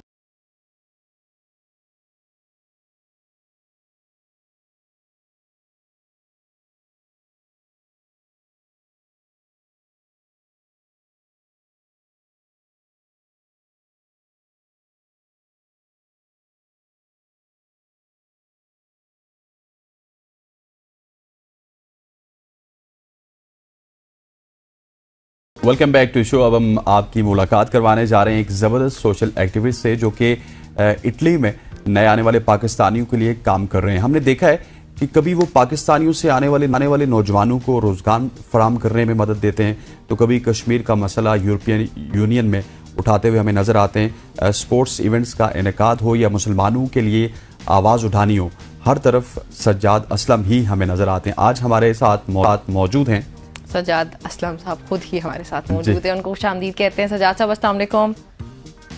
वालेकुम सलाम। सबसे पहले तो बताइएगा अपनी जर्नी के हवाले से, आपने कब किया, आप इटली पहुंचे, आपने अपना बिजनेस कैसे एस्टेब्लिश किया, और फिर जो पाकिस्तान से आने वाले हमारे नौजवान हैं, आप उनको इटली में किस तरह हेल्प आउट करते हैं?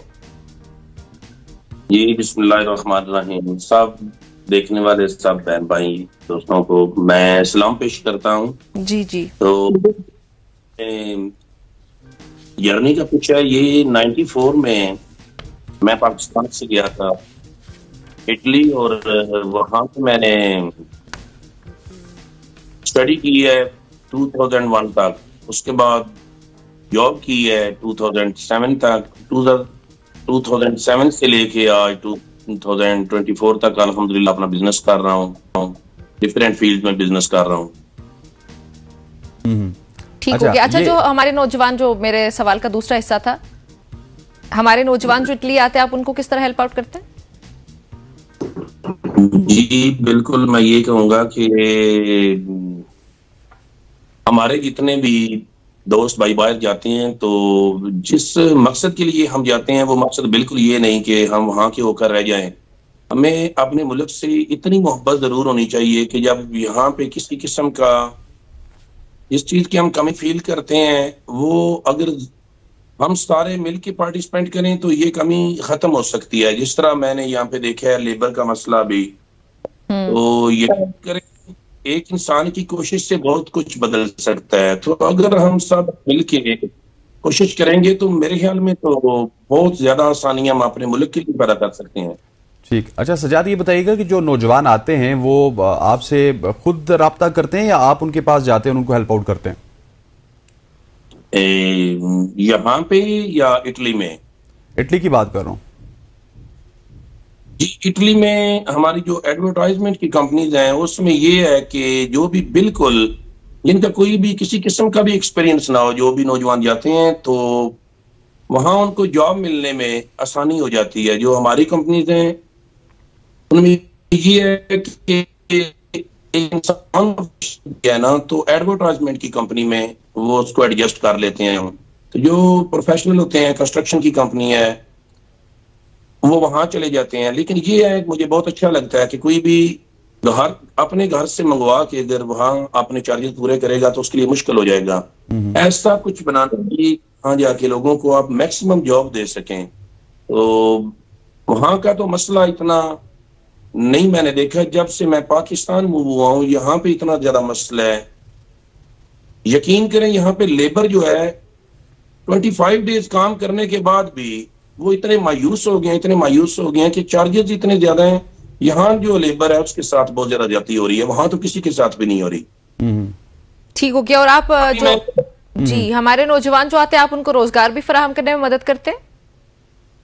जी अल्हम्दुलिल्लाह, बरिश्ते शहर में मैं प्लस 30 ईयर से रह रहा हूँ, और अल्लाह ने इतना करम किया है कि जिसके पास जॉब ना हो उसको ये यकीन होता है कि सजाद वड़ाइज को अगर कॉल करेंगे तो जॉब मिल जाएगी। ये वो चीज है जो हमें सिर्फ अपने लिए जीने का नहीं सिखाती, ये वो चीज है कि हम ऐसा कुछ क्रिएट करें जिससे दूसरों को हमेशा फायदा हो। जी बिल्कुल। तो फिर जो इस वक्त हमें अगर कोई लोग देख रहे हैं, वो आपको कांटेक्ट करना चाहें या आपकी कंपनी के थ्रू अगर वो वहां पे कोई जॉब हासिल करना चाहें, तो वो किस तरह कांटेक्ट कर सकते हैं? जी मुझे फेसबुक पे भी लोग जानते हैं मुझे। वैसे अभी मैंने नेशनल असेंबली का इधर पाकिस्तान में इलेक्शन के लिए खड़ा था। मैं तो अब अपनी एक्टिविटीज को पाकिस्तान में मूव कर रहा हूं, क्योंकि मैंने फील किया कि यूरोप में जो है ना, किसी चीज की इतनी कमी नहीं है। वहां पे तो अपॉर्चुनिटीज हैं, एक जगह पे काम ना मिले तो दूसरी जगह होती है, दूसरी जगह ना मिले तो तीसरी जगह होती है। लेकिन मैंने जो अपने मुल्क में देखा है, ये नाकाबिले बर्दाश्त सिचुएशन है। यहाँ पे तो सब कुछ, हर चीज के रेट हाई हो रहे हैं, यहाँ पे लेबर के नहीं हो रहे। तो इसलिए मैंने अभी यहाँ पे बहुत बड़ी कुछ दिनों तक इनागोरेशन करूंगा इंशाल्लाह। तो कंस्ट्रक्शन कंपनी ओपन कर रहा हूँ। जिस इलाके में मैंने इलेक्शन लड़ा है, वहां पे मैंने देखा कि लेबर, यकीन कर जाएं कि वो बुरा हाल है। घरों के बिल इतने आ जाते हैं, लोग मेरे पास आते हैं, वो कहते हैं कि जितनी हम जॉब्स करके सैलरी लेते हैं उतना तो हमारे घर का बिल होता है, हम तो बच्चों को खिला भी नहीं सकते। तो मुझे अल्लाह ने तौफीक दी है, तो मैंने अब सारा ये सेटअप कंप्लीट कर लिया है। इंशाल्लाह इनकी इस कंपनी की इनागुरेशन करने वाला हूँ, वो ही कंपनी कंस्ट्रक्शन की जो मेरे पास। अच्छा सजाद साहब, मुझे ये बताइएगा कि आपने इटली में बहुत ज्यादा काम किया है नौजवानों की फलाह बहबूद के लिए। अब अगर आप अपने आप को पाकिस्तान में शिफ्ट कर रहे हैं, तो पाकिस्तान में आपके क्या प्लान्स हैं? आप किस तरह से नौजवानों को अकोमोडेट करेंगे, और पाकिस्तान में आप क्या चेंज लाना चाहते हैं जो कि आपने इटली में देखा और यहाँ पे नहीं है? इटली में ये है कि एक इंसान के पास अगर एक जगह पे वो खुश नहीं है, काम की अपॉर्चुनिटीज हैं, लेकिन यहाँ पे वो क्या कहते हैं ना, जब किसी के हालात बहुत खराब हो जाए, मैं लेबर की बात कर रहा हूँ, उसका पहला जो होता है ना, वो सिर्फ और सिर्फ यही होता है कि मैं दिहाड़ी लगा लूं, मैं किसी मिस्त्री के साथ काम कर लूं। लेकिन यहाँ पे 1000 पे लोग जमे हुए हैं, ये नहीं पता कि 1000 से तो घर का किचन भी नहीं शाम का चलता। तो ये इस पे कोई भी वर्क नहीं कर रहा, किसी ने फोकस करना है इस बात पे। लेकिन मैं अल्हम्दुलिल्लाह अल्लाह का शुक्र अदा करता हूँ कि एडवर्टाइजमेंट की कंपनी में भी जब मैंने देखा कि लोगों के हालात 30 यूरो से बेहतर नहीं हो रहे, तो सबसे पहला वो मैं पाकिस्तानी हूँ जिसकी सबसे बड़ी बिग कंपनी है और सबसे पुरानी कंपनी है एडवर्टाइजमेंट की, जो लड़के डिस्ट्रीब्यूट करते हैं पेपर, उन लड़कों का मैंने वहां पे रेट 40 पे किया है। सिर्फ और सोच के कि इनके चार्जेस नहीं, जो जितने इनके घर के चार्जेस हैं ये पूरे नहीं कर सकते। तो अभी पाकिस्तान में जरूरत है इनकी सैलरी बढ़ाने की जरूरत है। बिजनेसमैन तो यहाँ पे बहुत ज्यादा है, लेकिन असल बिजनेसमैन वो होते हैं जो अपने क्लाइंट से ज्यादा मुआवजा मांगे, अपने क्लाइंट से डिस्कस करें कि मुझे इतने में कॉन्ट्रैक्ट करना है, इसके बगैर मैं कॉन्ट्रैक्ट साइन नहीं करूंगा, क्योंकि मेरी लेबर जो है वो उसके लिए इनफ नहीं है। लेकिन हम लेबर का खून पी जाते हैं यहाँ पे, लेकिन ये चीज बहुत गलत है। मैंने अब फैसला किया है मेरी अपने स्टाफ के साथ, जो मैं अभी सारा ऑर्गेनाइज किया है, वो क्या कहते हैं, जो स्पेशलिस्ट है उसके लिए भी और जो बिल्कुल लेबर में उनके लिए भी मैं 500 यानी स्टार्ट मैं बढ़ा रहा हूँ। कम अज कम वो लोग तो बिजली के अदा कर सकें जिनके लिए इतनी ज्यादा परेशानी बनी हुई है। हमें कुछ ना कुछ खुद पार्टिसिपेट करना चाहिए। हम जिस वक्त वर्क को देते हैं, क्लेम करते हैं, तो हम यूरोप में जाके क्यों नहीं कहते कि यार गवर्नमेंट नहीं कर रही। हम अपने खुद बाजुओं पे, खुद पांव पे खड़े होने वाले लोग हैं। तो जिस तरह मैंने देखा है, रात को आप बाहर निकले तो कुछ स्टार जो है ना उनकी रोशनी ज्यादा होती है, और कुछ स्टार ऐसे होते हैं जिनकी मध्यम होती है, लेकिन वो ज्यादा वाले जो हैं वो मध्यम वालों की भी कमी पूरी कर लेते हैं और आसमान रोशन होता है जी। तो ये जो लोगों को अल्लाह पाक की जात ने सलाहियतें थोड़ी ज्यादा बख्श दी हैं, उनका फर्ज बनता है कि वो जो थोड़े मध्यम स्टार हैं उनको कवर करें। जी बिल्कुल। अच्छा सजाद साहब, तो जो हमारे यहाँ से नौजवान आते हैं, अगर वो इटली आना चाहते हैं, तो आप उनको क्या रेकमेंड करेंगे कि वो क्या किया करें, किस तरीके से अप्लाई करें, और वहां पे आके किस पेशे के लिए वो जा सकते हैं, किस चीज का ज्यादा स्कोप है? देखें, अगर इटली का बिजनेसमैन अपने मुल्क में कारोबार करने लगे, बहुत बहुत बड़े इन्वेस्टर हैं, बहुत बहुत बड़े बिजनेसमैन हैं अमेरिका, यूके, यूरोप में जी। तो यकीन करें यहाँ से जो लोग इधर मूव हो रहे हैं वो लोग जाएं ना। यहाँ पे सैलरी इतनी होनी चाहिए, मिनिमम 50,000 तक, एक पुअर पर्सन को मिनिमम 50,000 तक मिलना लगे तो यकीन करिए यूरोप का ये रुख भी ना करें। मैं अपना जो आने वाले वक्त में अपने भाइयों से भी कहूंगा कि देखें, इस दुनिया में हमने हमेशा के लिए नहीं आए, हमने अपना किरदार अदा करना है, ये एग्जाम है हमारे लिए यहाँ की जिंदगी। तो दूसरों के लिए जीना सीखें। तो यकीन करिए हम जो ओवरसीज बिजनेसमैन है वो छोटा मोटा बिजनेस भी पाकिस्तान में अगर लॉन्च करेंगे तो यकीन करिए वहां पे हम अगर एक लेबर को 1500 यूरो देते हैं जो आज का 4.5 लाख रुपया बनता है, तो इतना देते हैं। तो मेरे मुल्क में अगर हम इसकी 500 रुपीस वो दिन का बढ़ा दें तो ये लोग जो हैं ये बाहर का बुक नहीं करेंगे, ये जो आज का लेबर का तबका है। लेकिन इस पे कोई गौर नहीं कर रहा। मैं इंशाल्लाह कदम रखे हैं, मैं एक तरह का बिजनेस नहीं, यूरोप में भी मेरे 3-4 किस्म के बिजनेस हैं, इंशाल्लाह सबको मैं जी ठीक कोरियर कंपनी जो लॉजिस्टिक कंपनी है उसको भी यहाँ पे शिफ्ट कर रहा हूँ। जी बहुत शुक्रिया सज्जाद साहब आपका। आपने सवाल का जवाब नहीं दिया। जो मैंने सवाल पूछा था वो ये था कि लोगों को क्या करना चाहिए, किसको फील्ड में आना चाहिए, वहां पे इटली में क्या चीज उनको ज्यादा फायदा है। लेकिन वक्त खत्म हो गया। बहुत शुक्रिया आपका मैं ज्वाइन करने के लिए। जी हाँ, खवातीन औजात यहाँ पर वक्त हुआ चाहता है एक शॉर्ट सी कमर्शियल ब्रेक का ब्रेक लेते हैं, वापस आते हैं। स्टे विद अस।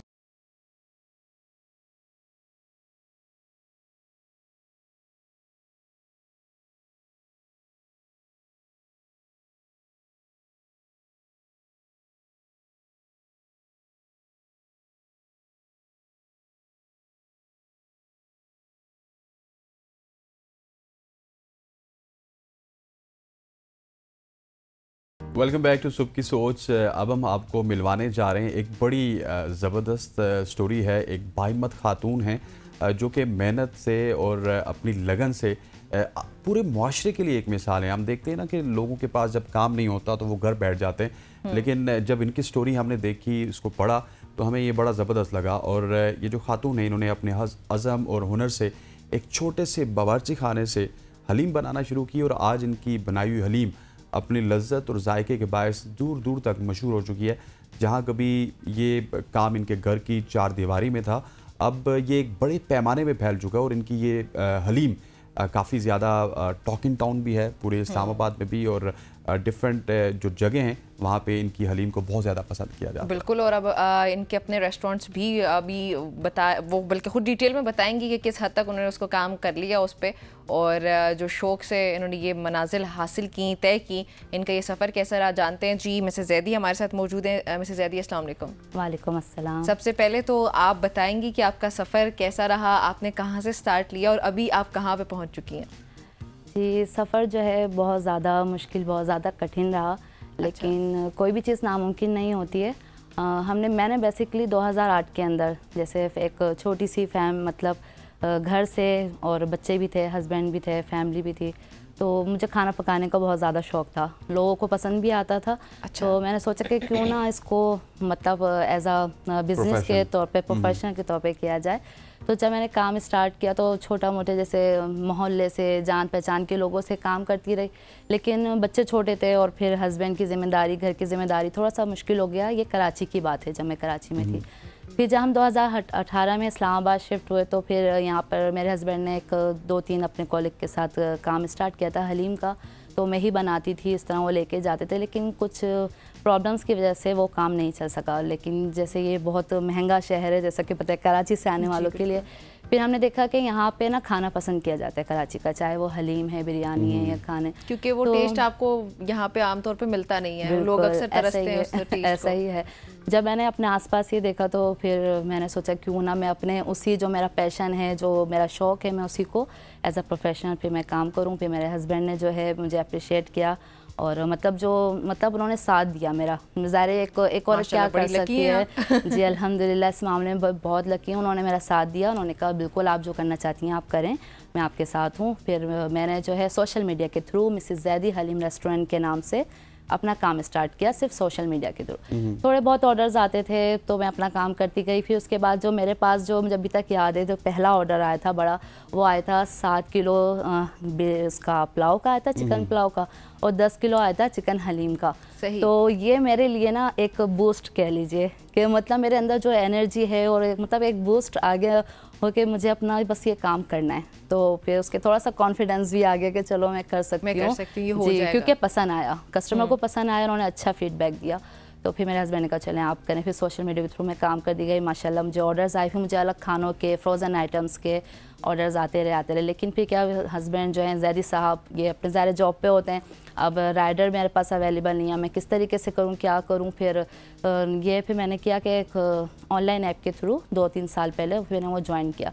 उसके ज़रिए मुझे प्लेटफॉर्म मिला, राइडर्स मिले, कस्टमर्स मिले, तो मेरे काम करने में मतलब और ज़्यादा ये काम फैलता गया, लोगों को खाने पसंद आए। क्या ज्वाइन किया? सॉरी, ऑनलाइन ऐप एक है। अच्छा, वहाँ पे आपने अपना वो हमें प्लेटफॉर्म देते हैं जहाँ आपको राइडर्स मिलते हैं, आपको कस्टमर्स मिलते हैं, मतलब आप घर बैठे एक आम जो खातून है वो बच्चों के साथ में, मेरे पास कोई हेल्पर नहीं है, जैसे फूड एप्स होती हैं, आप वहाँ पे सेल करना शुरू कोई हेल्प। सबसे बड़ी बात ये है कि मैं अकेली नहीं हूँ, एक टीम है, मेरे हस्बैंड है, मेरी 3 बेटियाँ हैं, जो सबसे छोटी बेटी 13 साल की है, आज उसको भी रोटी पकाना आती है, क्योंकि वो मेरे साथ उसने मिलके बहुत मतलब तीनों बच्चों ने, मैं कहती हूँ मतलब हम लोग एक छोटे से घर में मीटिंग करते थे हम लोग के, मेरे हस्बैंड कहते थे कि बस 8 बजे आपको ना हम लोग सब जमा होंगे, हमारी मीटिंग है।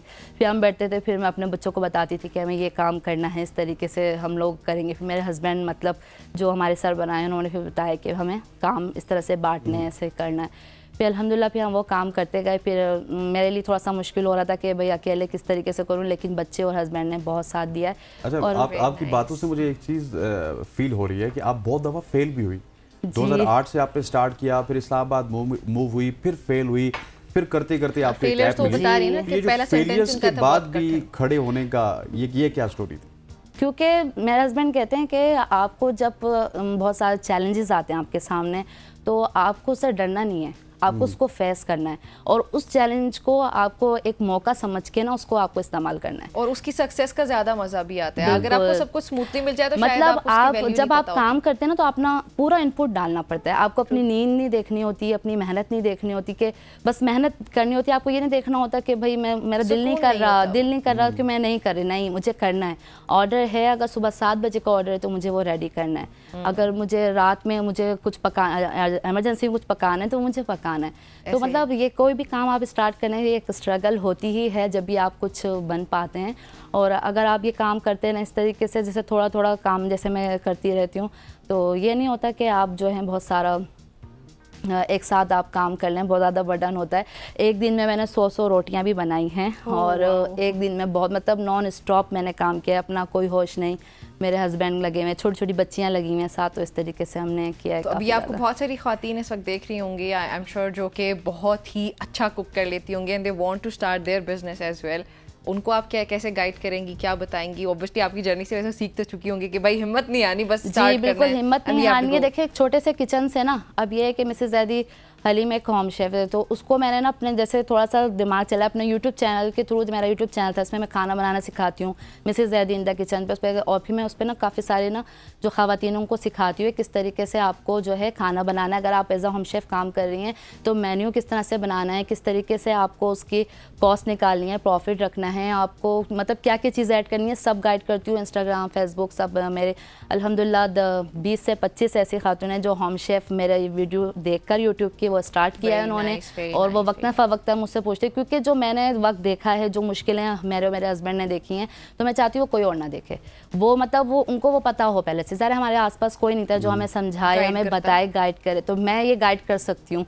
तो हो सकता है किसी की दुआ लगे, हमारा काम और चले। मोटिवेशनल मैसेजेस भी आप यूट्यूब पे साथ देती हैं? बिल्कुल मोटिवेट उनको मैं करती रहती हूँ, और इस तरह की बातें बताती हूँ कि आप जो हैं किसी भी औरत को, कोई भी लड़की है, माँ, बेटी, बहन कोई भी है, तो उसको पहले तो सपोर्ट की ज़रूरत है। आप अपनी बीवी को, बहन को, बेटी को आप उनको सपोर्ट करें, उनको इनकरेज करें कि आप ये काम कर सकती हैं। फिर वो जो लेडी हैं वो अपना वो कमतर नहीं समझें, औरत बहुत मजबूत है, वो बहुत कुछ कर सकती है। आज अल्हम्दुलिल्लाह मैं 2 आउटलेट की ऑनर हूँ, मिसेस ज़ैदी हलीम और हलीम हो जाए बाय मिसेस ज़ैदी।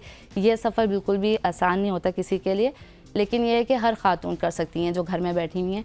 उनके अंदर मतलब अपने आप को कमजोर नहीं समझना। बिल्कुल कुकिंग भी है, किसी को पढ़ाना बहुत अच्छा आता है, किसी को ब्यूटिशियन कोई वो करते हैं, किसी को जैसे फैशन डिजाइनिंग, घर में कपड़े सीधे, कोई भी काम छोटा बड़ा नहीं होता, मैं समझती हूँ। तो आप जो है कर सकते हैं कुछ भी, आपको मतलब कोई चीज़ ना, बिल्कुल।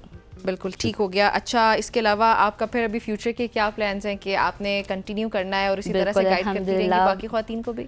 बिल्कुल, बहुत ज़्यादा मतलब ऊंचे ख्वाब हैं कि इंशाल्लाह इस्लामाबाद रावलपिंडी में मिसेस ज़ैदी हलीम को और हलीम हो जाए मिसेस ज़ैदी को एक ब्रांड बनाना है। आएंगे ट्राई करने के लिए। बिल्कुल बिल्कुल जरूर आएगा। इसको एक बड़ा ब्रांड बनाना है, ब्रांड तो बन चुके हैं आप हमारे पास, एक बड़ा ब्रांड बनाना है जिसका सबके जब हलीम का नाम आए तो आए तो मिसेस ज़ैदी हलीम का ही खाना है। ठीक हो गया। अच्छा, वैसे आपकी हलीम की खास बात क्या है जो लोग खास तौर पे टेस्ट है उसका एक तो, और मेरे हस्बैंड इसको जैसे बनाते हैं मतलब घोटाई उसकी कर। शेफ है? नहीं, वो शेफ नहीं है, शेफ नहीं मतलब वो हाँ मतलब वो बनाते हैं। अच्छा। जो असल, क्योंकि मैं घोटा नहीं लगा सकती, हम देख में हलीम बनाते हैं घर के अंदर। अच्छा। तो हमारे पास इस तरह से एक मरतबा होता है कि एट अ टाइम हमारे पास 4 देगों का ऑर्डर था और सिर्फ मेरे बच्चे और हम लोग थे। हम लोग 2 दिन हम लोग ने काम किया है और 2 रातें जागे। अच्छा। और घर के अंदर ही हमने हलीम रेडी करी के वो किस तरह करी, बस मतलब मेहनत है ना, बस जहन में था कि बस कुछ करना है, आपको बस कुछ करना है, ये जहन में एक था। बच्चों को भी बाजुकात होता है कि आप ना थक जाते हैं कि बस नहीं करना किचन। बाजुकात मैं सोचती हूँ कि बस मैंने क्यों ये शुरू कर दिया, ये क्या है, मुझे खाना नहीं बनाता, तबीयत खराब होती है, चिड़चिड़ापन हो जाता है, बहुत से वो थकावट होती है। लेकिन आपको लेकिन इसके अंदर जो अहम किरदार अदा किया वो मेरे हस्बैंड ने किया है। क्योंकि जो आपके बैक पे जो आपको एक पुश करते रहते हैं, एक जैसे कहते हैं एक छोटी सी किक की जरूरत होती है आपको कि आपको काम करना है, वो मेरे हस्बैंड है। अच्छा मिसेस ज़ैदी, मुझे प्रिसाइसली ये बताइएगा कि सिर्फ आपकी स्पेशलिटी हलीम है या कुछ और भी, और इसके अलावा आप खवातीन को क्या मशवरा देंगी जो घर बैठी हैं और आपकी तरह कुकिंग कर सकती हैं?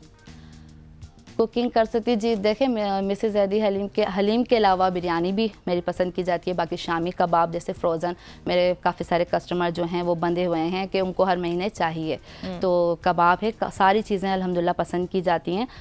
लेकिन जैसे हलीम हो जाए पे जैसे मेरा मेन्यू जाता है तो वहाँ पे लोग को मेरे चना दाल फ्राई और लोबिया काफ़ी ज़्यादा पसंद आ रहा है। हलीम के साथ साथ देसी फूड मैं करती हूँ तो काफ़ी ज़्यादा उनको पसंद आता है। बस ख़वातीन को मैं कहना चाहती हूँ, जो उनको मैं अपने यूट्यूब के थ्रू भी कहती हूँ कि आप जो हैं अपने आप को बिल्कुल भी वो नहीं समझें, अपने आप को बिल्कुल भी कमज़ोर ना समझें, और आप जो हैं घर में रह के स्टेप अप करें। जी बिल्कुल, आप वो काम करें और उसको आप घर में रह के भी कर सकती हैं। घर में जैसे आप कोई भी ऐप के ज़रिए आप थोड़े से उससे काम करें, ज़रूरी नहीं आपके पास बहुत सारे पैसे होने चाहिए। आप थोड़ा सा पैकेजिंग मटेरियल ले लें, थोड़ी सी आप जो घर में खाना बनाते हैं ना आप बस वही पकाएं।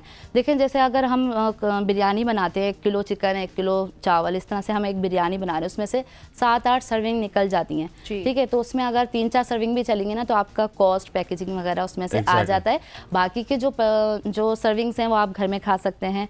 तो इससे ये होता है कि आपका जो घर का खाना भी इसमें निकल रहा है फ्री में, और आपका जो है वो भी प्रॉफिट भी और आपकी कॉस्ट भी, ये सारी चीज़ें। बहुत शुक्रिया जी मिसेस ज़ैदी हमारे साथ मौजूद थी, और मुझे लगता है कि इनके जो मोहल्ले वाले ना वो बड़े खुशनसीब, तो हमेशा वो खुशबू में रहते होंगे। हलीम बन रही है, देगू में बन रही है, उनको खुशबू आती होगी। दूसरा और ये बांटते भी रिलेटिव्स हैं वो बहुत मैसेज करते कि हमें भी पार्सल करवा दीजिए। अच्छा। और आपका भी बहुत बहुत शुक्रिया कि आपने मुझे इनवाइट किया और मुझे ये प्लेटफॉर्म दिया कि मैं अपनी बात लोगों तक पहुंचा सकूं। बहुत शुक्रिया करने के लिए, प्यार है आपका, बहुत शुक्रिया जी हमें ज्वाइन करने के लिए। नाज़रीन, यहाँ पे हम शामिल करने लगे एक ब्रेक, हमारे साथ ही रहिएगा।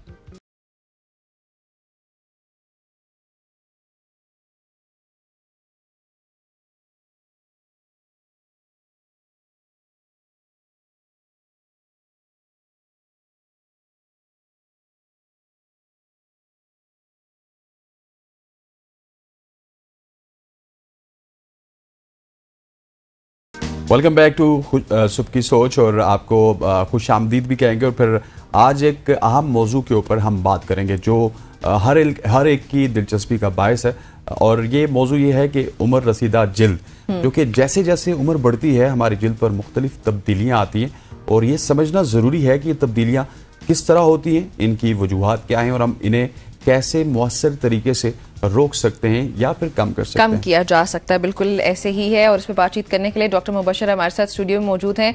डॉक्टर साहब अस्सलाम वालेकुम। वालेकुम सलाम जी। ये बताइएगा कि उम्र रसीदा जो स्किन होती है, जो जिल्द होती है, इसके पीछे साइंस क्या होती है? जैसे जैसे इंसान एज करता है वैसे वैसे उसकी स्किन में वाज़ेह तौर पर तब्दीलियां दिखाई देती हैं। हम उसको रोक तो नहीं सकते लेकिन उसको कम किया जा सकता है, तो वो क्या तरीके होते हैं? जी बिल्कुल ऐसे ही है। अच्छा, मैं इसको थोड़ा सा चेंज करूंगा। उम्र रसीदा जिल्द की बजाय ना कि हमें एक हुआ कि जो आपकी जो एज बढ़ती आती है उसमें स्किन में चेंजेस क्या क्या आती हैं। इसको हम ये कहते हैं कि जी कि आपकी जो एजिंग के साथ ना स्किन में चेंजेस क्या आती हैं। उसके लिए सबसे इम्पोर्टेंट है वो ये है कि हमने ये देखना है कि जो आप देखते होंगे कि जो लोग ओल्ड एज की तरफ जा रहे होते हैं उनके फेशियल चेंजेस आती हैं, उनकी स्किन के ऊपर रिंकल्स आती हैं, पिगमेंटेशन बढ़ जाती हैं, फाइन लाइंस आ जाती हैं, स्किन सैगी होना शुरू हो जाती है। यंगर एज के अगर गर्ल्स को देखें या बॉयज़ को देखें, स्किन टाइट होती है, ग्रेजुअली फिर स्किन सैगी होना शुरू हो जाती है। ये कुछ चेंजेस हैं जो कि आपकी एज के साथ साथ बॉडी में चेंजेस की वजह से ना ये स्किन में चेंजेस आती हैं। अब ये मैटर करता है कि जो आपके स्किन के ऊपर या जल्द के ऊपर अफेक्ट करने वाले जो सराउंडिंग फैक्टर्स हैं, जिनको हम इन्वायरमेंटल फैक्टर्स बोलते हैं, वो कितना अफेक्ट कर रहे हैं। फॉर एग्जाम्पल जी के कुछ लोग हिली एरियाज में रहते हैं, उनकी स्किन आप देखेंगे कि उनकी जो ही वो 30 या 40 क्रॉस करते हैं उसके बाद उनकी स्किन के ऊपर बड़े रिंकल्स आना शुरू हो जाते हैं, स्किन उनकी जो है ना ज्यादा झुर्रियां आना शुरू हो जाती हैं उनकी स्किन के ऊपर, जली नजर। बिल्कुल ऐसा ही है। उसकी सबसे बड़ी रीजन ये होता है कि उनका एक्सपोजर सन से ज्यादा होता है, दे आर नियर टू सन, जिसकी वजह से क्या होता है कि स्किन ज्यादा डैमेज होती है। इस तरह से जो मैदानी इलाके में रहने वाले लोग होते हैं उनका आप देखते हैं कि स्किन के ऊपर पिगमेंटेशन आना शुरू हो जाती है। उसकी रीजन क्या होती है, वो अल्ट्रावायलेट रेज जो है वो मैदानी इलाकों में चूंकि गर्म मौसम ज्यादा होता है उसकी वजह से उनकी स्किन डैमेज हो रही होती है।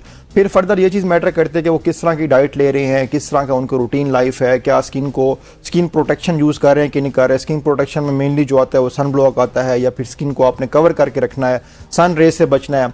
फिर साथ ये कि वाटर इनटेक कितना है उनका रूटीन में, मॉइस्चराइज करते हैं कि नहीं करते स्किन को, और ये कि फ्रेश वेजिटेबल या जूसेस जो हम नॉर्मली रिकमेंड करते हैं डर्माटोलॉजिस्ट की जी कि आप ये लिया करें, स्किन की हेल्थ के लिए वो बेहतर है, वो लोग ले रहे हैं कि नहीं ले रहे हैं। तो ये चीजें सारी मैटर करते हैं जिसकी वजह से स्किन के ऊपर रिंकल्स, इस तरह से सैगी स्किन और इस तरह से फाइन लाइंस का आना, ये स्किन के ऊपर एजिंग काज करता है। और आप देखें कि पूरे के पूरे फेशियल चेंजेस आ जाती हैं। आप अगर किसी एक इंसान को देख लें कि उसकी अगर यंगर लुक देखें या उसकी 10 साल पहले की तस्वीर देखें तो उसका फेस टोटली चेंज होता है, और अगर 10 साल बाद देखें तो वो टोटली चेंज हो चुका होता है। और उसकी मेन रीजन ये होता है कि फेस के ऊपर स्किन की चेंजेस आती हैं जिसकी वजह से आपके ऊपर ओल्ड एज जो साइन होते हैं ना वो आना शुरू हो जाते हैं। डॉक्टर साहब, इनको रोका किस तरह जा सकता है? क्या कोई ऐसा मौसर तरीका है कि इनको रोका भी जा सकता है किसी केयर से या किसी इलाज से?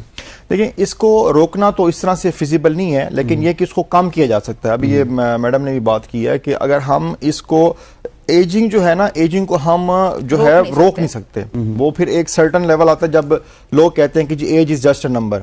वो नंबर का मतलब ये होता है कि उन्होंने अपनी एज को इतना जबरदस्त अंदाज में वो एजिंग की तरफ जा रहे होते हैं कि वो अपनी फिजिकल उसके ऊपर साइन नहीं आने दे रहे होते। साइन से मुराद ये होता है कि जिस तरह से मैंने आपको बताया कि जो एजिंग के साइन होते हैं फेस के ऊपर वो उस तरह से नहीं आ रहे होते। इसको कम कर सकते हैं हम लोग।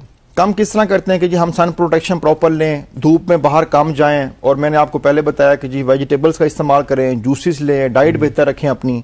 इस तरह से क्या होता है कि एजिंग साइंस कम होते हैं। एज तो आपकी बढ़ रही होती है। आप देखते होंगे कि कुछ एरियाज में या कुछ लोग ऐसे होते हैं कि दे आर 30 साल की उम्र में होते हैं और उनका फेस देखें, उनके ओवरऑल लुक देखें तो वो 50 साल के लग रहे होते हैं। और कुछ लोग ऐसे होते हैं जो 50 साल के होते हैं और वो 18 के लग रहे होते हैं, और या 30 के लग रहे होते हैं। तो मतलब ये होता है कि उसने जिन लोगों की एज यंगर लुक आती है या फिर जो लोग यंगर लगते हैं अपनी एज से, उसकी रीजन ये होता है कि उन्होंने खुद को प्रॉपरली मेंटेन किया होता है, अपनी स्किन का ख्याल किया होता है, ये प्रोटेक्शन ली होती हैं। साथ ये कि आप एक्सरसाइज करें, आप वॉक करें, जॉगिंग करें।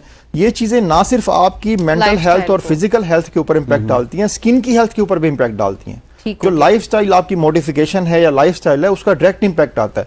अब ये लाइफस्टाइल में आता है कि जी आप स्किन को मॉइस्चराइज भी कर रहे हैं, स्किन को सन ब्लॉक भी यूज कर रहे हैं, धूप में ज्यादा नहीं जा रहे बाहर, और डाइट अपनी बेहतर रख रहे हैं। तो इन चीजों से जो आप बात कर रहे हैं कि जो उसको डिले किया जा सकता है। ठीक हो गया। अच्छा, इसमें अगर इफ यू 25 प्लस तो हमें फौरी तौर पे रेटिनॉइड्स का इस्तेमाल जो है वो रेकमेंड किया जाता है। एक तो चलें डाइटरी फैक्टर्स हो गए, लाइफस्टाइल हो गया आपका, लेकिन स्किन केयर के अंदर भी फिर आपको रेटिनॉल का इस्तेमाल करना इज लाइक ओके। देखिए, रेटिनॉल का इस्तेमाल जो है ना वो फिर आपकी स्किन टाइप के ऊपर डिपेंड करता है कि आपकी स्किन उसको कितना बेयर करती है। आपकी स्किन सेंसिटिव है नहीं है, रेटिनॉल का हम इस तरह डायरेक्ट नहीं दे देते कि जी कि आप रेटिनॉल कल से इस्तेमाल करना शुरू करें, महीने बाद हम हमें बताएं। आपको पता है उसकी स्किन को चेक करते हैं, पहले बड़ी लो डोज होती है, हफ्ते में आप 1 दफा लगा लें, हफ्ते में आप 2 दफा लगा लें, then see the response of the skin, वो कितना इंप्रूव हो रही है, कितना रिएक्ट कर रही है, उसके ऊपर कोई एलर्जी हो रही है कि नहीं हो रही, उसके ऊपर कोई रेडनेस हो रही है कि नहीं हो रही, देन अकॉर्डिंगली हम जाते हैं। जो भी हमारे मार्केट में अच्छी प्रोडक्ट्स अवेलेबल हैं वो अगर यूज़ की जाएं तो उसके बेनिफिट्स हैं। लेकिन प्लीज़ इस चीज़ पे हमने लास्ट प्रोग्राम में भी आई थिंक बात की थी कि कोई गोरा होने के लिए शॉर्टकट नहीं ढूंढने कि जिसकी वजह से क्या होता है स्किन फिर उसमें बेहतर नहीं होती, उसमें स्किन डैमेज ही होती है। ठीक हो गया। तो इस तरह से स्किन केयर में फिर इंसान क्या ऐड कर सकता है एजिंग के जो फैक्टर्स हैं उनको कम करने के लिए? ये जो मैंने अभी बताया इनके सवाल पे कि जी आप जो एजिंग को कम करने के लिए मुराद है, एजिंग को डिले करने के लिए हम ही के सन प्रोटेक्शन करें, वाटर इनटेक बेहतर करें, बस वो सिंपल वाली स्किन केयर, खासतौर पे कोई सीरम्स वगैरह की तरफ जाने की जरूरत नहीं। देखिए सीरम्स की तरफ अगर आप जाएंगे, आपने खुद सवाल किया कि रेटिनॉइड का इस्तेमाल हम करें या ना करें। अगर वो करने की जरूरत हो भी सही, इफ यू फील लाइक जी कि हल्की सी उसके ऊपर रिंकल्स आ रहे हैं, तो आप स्टार्ट करें बट विद केयर और with the recommendation of doctor. अच्छा, बहुत से लोग ना सीरम भी यूज करते हैं तो वो डॉक्टर की रिकमेंडेशन के बगैर यूज करते हैं, मार्केट में जाते हैं जो सीरम उनको अच्छा लगता है वो ले आते हैं। तो इसको आप किस तरह देख रहे हैं? देखिए मैं तो इसको रिकमेंड नहीं करूंगा कि आप डॉक्टर के रिकमेंडेशन के बगैर करें, क्योंकि एट टाइम ऐसा होता है कि जरूरत होती नहीं है और एट टाइम ऐसा होता है कि जरूरत होती है। दोनों सूरतों में अब लाजमी नहीं है कि जो मेरे स्किन पे सीरम इफेक्टिव होगा वो आपकी स्किन पे भी इफेक्टिव होगा। तो इसलिए बेहतर होता है कि डॉक्टर से कंसल्ट करके आप कोई भी चीज यूज कर रहे हैं वो करें। दूसरी सबसे इंपॉर्टेंट चीज यह है इसमें कि जो डॉक्टर आपको रिकमेंड करेगा ना, वो ब्रांड या कंपनी ऐसी होगी जो आपकी स्किन हेल्थ को डैमेज नहीं करेगी। ये जरूर हो सकता है कि मे बी मैडम की स्किन के ऊपर उसके रिजल्ट बहुत अच्छे हैं, मेरी स्किन के ऊपर इतने अच्छे ना आए। ये पॉसिबिलिटी है कि स्किन डिफरेंट वे में रिस्पॉन्ड करती है, लेकिन एटलीस्ट डैमेज नहीं करेगा। लेकिन जो बाकी मार्केट में अवेलेबल हैं, किसी दोस्त ने बता दिया, किसी और ने बता दिया, रिलेटिव ने बता दिया, उसमें डैमेज के चांसेस भी साथ साथ होते हैं कि अगर अच्छी हुई तो मे बी वो इफेक्टिव हो जाए, अगर ना हुई तो फिर यह कि स्किन की हेल्थ को वो डैमेज कर सकती है। अच्छा, कोई देसी टोटके या कोई देसी तरीके हैं जो करते हुए इंसान इसको अफोर्ड कर सके? हेल्थी तरीके। देखिए देसी आप अगर हैं भी सी तो ट्रूली मुझे नहीं पता उन चीजों का। अच्छा। उसकी रीजन ये कि हमारी मेडिकल साइंस में या डर्मेटोलॉजी में ये चीजें प्रैक्टिस नहीं होती। हिकमत नहीं है हिकमत कहें या आप देसी टोटके कहें या जो भी कहें, क्योंकि हम लोग इस चीज को प्रैक्टिस नहीं करते, इसलिए हमें इस चीज का आइडिया नहीं होता कि हम उसके ऊपर कमेंट नहीं कर सकते कि क्या वो अच्छी हैं, क्या वो बुरे हैं, उनको यूज करना। जो चीज आपने बताई है मुझे वो भी देसी लगती है ना, कि आपने अपनी डाइट अच्छी रखनी है, सब्जियों का इस्तेमाल करना देसी है। बिल्कुल आप ठीक कह रहे हैं। बात यह है कि जो मैंने चीजें बताई हैं इसका डायरेक्ट इंपैक्ट स्किन के ऊपर आता है, ठीक है। और आपकी ओवरऑल जो हमारी ये जो मैंने बातें बताई हैं प्रूवन है मेडिकल साइंस में, डर्मेटोलॉजी में। वाटर इंटेक बेहतर रखेंगे, स्किन आपकी हाइड्रेट रहेगी। फ्रेश वेजिटेबल्स और जूसेस लेंगे तो उससे क्या होगा कि जो हमारे विटामिन और मिनरल्स चाहिए स्किन के लिए वो पूरे होंगे। तो ये मैं आपको साइंटिफिक वे में बता रहा हूँ। अब उसको ये कि फॉर एग्जांपल जी मैं कहता हूँ जी आप जूस का इस्तेमाल करें, या आप एग्जांपल लेते हैं कि हम योगर्ट का इस्तेमाल करते हैं, दही का इस्तेमाल करें। देसी तरीका ये कहते हैं दही को मुंह पे लगाएं। अब उसके खाने का तो साइंस मुझे उसके खाने का तो मुझे पता है उसका, लेकिन मुंह पे लगाने का मुझे आइडिया नहीं है इस चीज का। इसके लिए असलीम साहब को भी आपके साथ बुलाना पड़ेगा। ठीक हो गया। डॉक्टर साहब मुझे ये भी बताइएगा कि ये तो सारी हमने रेमेडीज की बात कर दी, अब एक शख्स की या एक खातून की या एक मर्द की स्किन बहुत ही जल्दी खराब होती है, उसमें उसका अपना कितना ज्यादा कसूर होता है? देखिए मैं तो समझता हूँ कि सारा कसूर ही उसका अपना होता है। हाँ। उसकी रीजन ये होती है कि जिसको भी अल्लाह ताला ने पैदा किया उसकी स्किन हेल्दी होती है, ये फॉर श्योर हेल्दी होती है। कि जिस तरह से फॉर एग्जांपल हमारे अदर पार्ट्स ऑफ बॉडी है कि हमारा लिवर है, हमारा हार्ट है, सारी चीजें हैं तो वो हेल्दी होती हैं। आप अगर कोई ऐसे तजर्बात नहीं करेंगे स्किन के ऊपर गोरा होने के लिए, कोई मिक्स क्रीम इस्तेमाल नहीं करेंगे और स्किन की केयर करेंगे, तो उसमें ऐसा नहीं कि जी की स्किन जल्दी डैमेज होना शुरू हो जाए, या फिर किसी की स्किन जिस तरह आप बात करें कि बहुत जल्दी वो करती है, डैमेज होती है और किसी की नहीं होती। जो हेल्दी स्किन होती है उतना जल्दी डैमेज नहीं होती, उसके लिए कुछ ना कुछ पास हिस्ट्री आ रही होती है। हमारे पास कुछ लोग आते हैं जी हमारी पिगमेंटेशन हो गई है, हम उनसे हिस्ट्री लेते हैं जी कि पहले आपने कोई क्रीम या कोई फार्मूला क्रीम या गोरा होने वाली क्रीम का इस्तेमाल किया है, वो कहते हैं नहीं। ठीक, अच्छा हमारे साथ एक कॉलर है अहमद साहब। अहमद साहब अस्सलाम वालेकुम, अपना सवाल पूछिएगा। वालेकुम सलाम। डॉक्टर साहब से मेरा सवाल है कि डॉक्टर साहब क्योंकि मैं एक स्पोर्ट्स पर्सन हूँ और मेरा जो ज्यादातर वक्त गुजरता है वो फील्ड में गुजरता है, तो आपको पता है कि जब स्कोचिंग हीट होती है तो उसमें एक स्पोर्ट्स पर्सन के लिए मुश्किल होता है कि अपनी स्किन को वो मेंटेन रख सके। और आजकल के दौर में it's not related to the field, but आजकल के दौर में एक चीज है कि अगर आप अच्छे दिखेंगे नहीं तो अच्छे बिकेंगे नहीं।